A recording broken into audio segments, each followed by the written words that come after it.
talking about today is the first, another two-parter in fact. So some of these subjects are quite involved, hopefully all rewarding, but quite a lot of them it's important just to drip feed the information. We don't want people getting overloaded with too much at one time. So the first stage in what I'm going to talk about, the subject is putting a melody line into a chord sequence. Now, a lot of people get very scared of this. They think this is something very, very complicated to do. And it doesn't have to be complicated. It can actually be very easy. So what I'm going to do is I'm going to play a very simple chord sequence.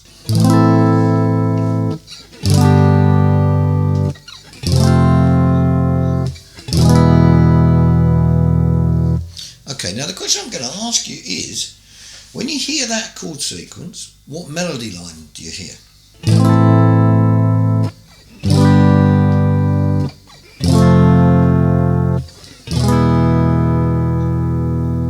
Okay, now obviously I can't hear what your reaction to that is, but I'm going to put on the screen now what I think you're going to be hearing.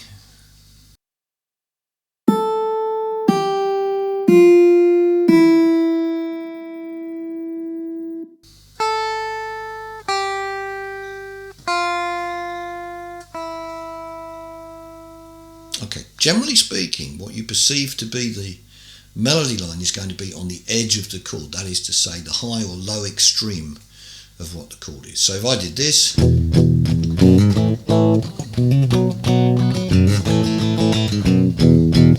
you're going to hear this. You're not going to hear this, are you?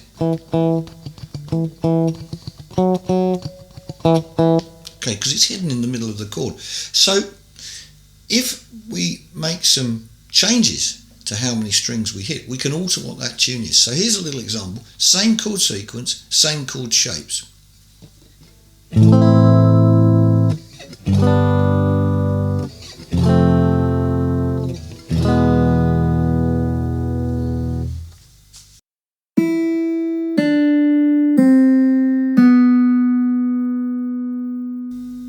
Okay, so now we've got a completely different melody from the one we started with. This time I've only strummed as far as the second string. Okay, so if I can do that, I must also surely be able to alternate between those.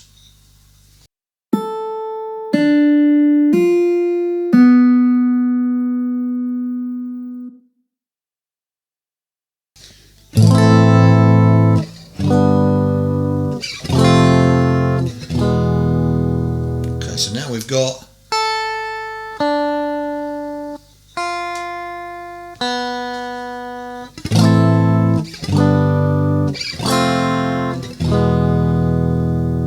Now, if we can get that degree of control over how many strings we're hitting, and really, you know, if we're going to call ourselves a decent guitar player, we should be able to do that.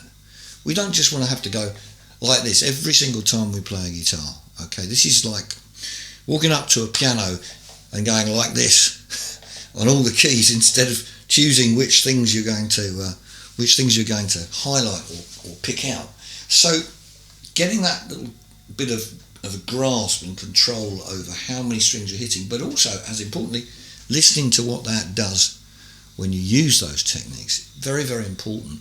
Now, I'm going to cover this in much more detail in another video, but it's also important to realise how many choices you have when you're playing with a pick,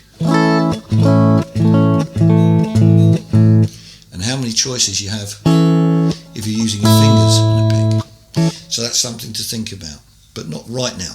Anyway, so another melody.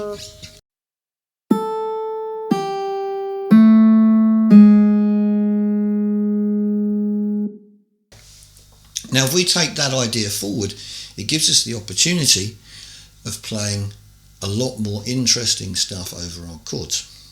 But that's for part 2.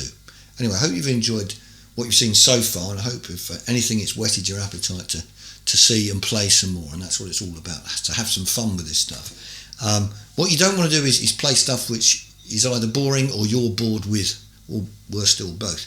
Anyway, thanks for watching. Bye for now, and if you could hit the subscribe button, that would be great. Thanks a lot.